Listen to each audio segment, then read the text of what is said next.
Hi, this is Nathan Bupp, Vice President of Communication for Inquiry. We're here in Amherst, New York today with Paul Kurtz, Professor Paul Kurtz. He is the chairman and the founder of the Center for Inquiry. And I suppose the first thing we ought to mention right off the bat, since it is so obvious, is the difference in apparel between myself and Professor Kurtz. But the truth is, I'm just about to catch a plane for the holidays to visit in Florida. So I'm kind of in travel wear here. And Dr. Kurtz, of his course, looking very professorial indeed. So what we want to talk about today for this blog, we're doing a video blog right now, and we want to talk about the economic tsunami, as you have called it. And we are definitely facing difficult times in America right now, and we want to talk a little bit about what is the humanist response to these difficult times. Well, I should say as background, I lived through the Great Depression. I was 4 years old when the 1929 crash occurred, and I remember the awesome period of the 30s when we had hobos wandering in the streets, shanty towns, soup kitchens, and widespread unemployment and poverty. And with the New Deal, there was great hope that this would go away. Unemployment rose again in 1938, and we were saved in one sense only by the increased manufacturing brought about by World War II. So I've lived through many recessions since that time, and I hope this is not a Great Depression.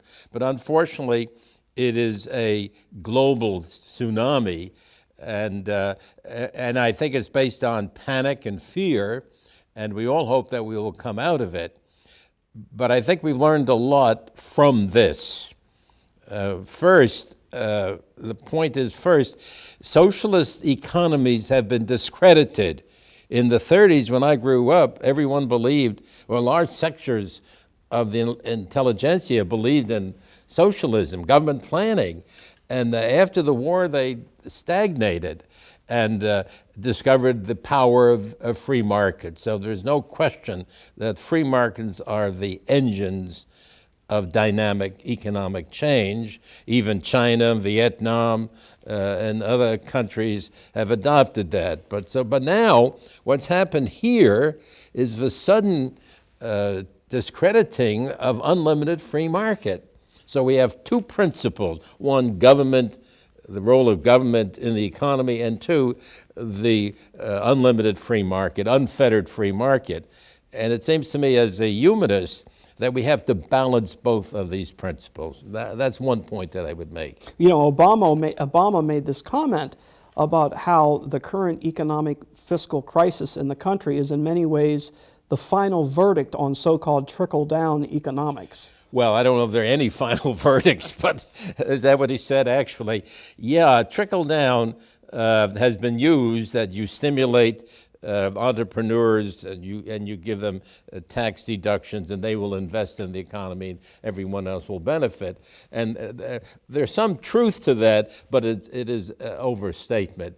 And I think that what I'm concerned about is the fact that we've had a virtually totally unregulated economy if you take Wall Street. And so we do need SEC regulations and other forms of regulation. But the same thing applies to banks, and I haven't heard much about that. I know of many students at the university that are overloaded with advertising for loans at low rates. They take them out. If they miss a payment, interest rates jump up to 29.9%. So usury, exorbitant interest rates have been everywhere present, and there are many credit card defaults and consumer loan defaults, as though banks are reluctant to lend again. So I think that we do need regulation of interest rates in the country, and there ought to be a limit on what you can charge for loans. I haven't heard that being proclaimed. And of course, the other thing is predatory lending with mortgage rates. So we do need government regulation. We do need government programs, a private and a public sector. So I would suggest that we need to balance the role of the government, and there is a role for the government, as the Bush administration has discovered. But we also have to recognize the power of the free market. So I believe in the free market, yes, of course, as an engine of growth and development, innovation. But it's never sufficient unless it is regulated and moderated by the government. Well, in the brief moments that we have, I want to take it down to the individual level, because we're kind of talking at the macroeconomic level. But let's talk about the fact that individuals are dealing with the reality of powerful economic forces which they have no control over. And what is the humanist response? How does the individual humanist respond to these times of uncertainty? Well, we have to be concerned with every individual in our society. We cannot lose him. So there's a dignity and value in labor. I'm concerned about the decline of the middle class, and I'm particularly concerned with the effort to peg earnings here with earnings in the third world.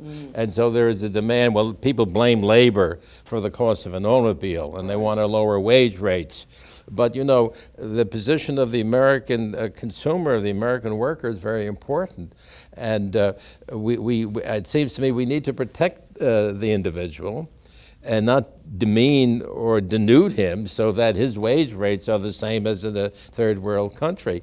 One thing that will help the manufacturing center is if we have universal health care that no longer has to be paid for by the automobile companies. Well, these are all challenges that we're facing, and we just wanted to have a brief discussion today, and we thank you very much, and we want to hear from you. Well, I just want to add this point that we need to have pragmatic solutions. Pragmatic solutions. And we should not draw upon either the ideologies of Marx of the 19th century or of an extreme libertarian such as Mill of the 19th century. We need to solve these problems by balancing these principles. And this coming from a humanist philosopher who's oftentimes called himself the pragmatist. Paul, thank you very much. Now we want to hear from you on the blogs. We're looking forward to hearing what you have to say.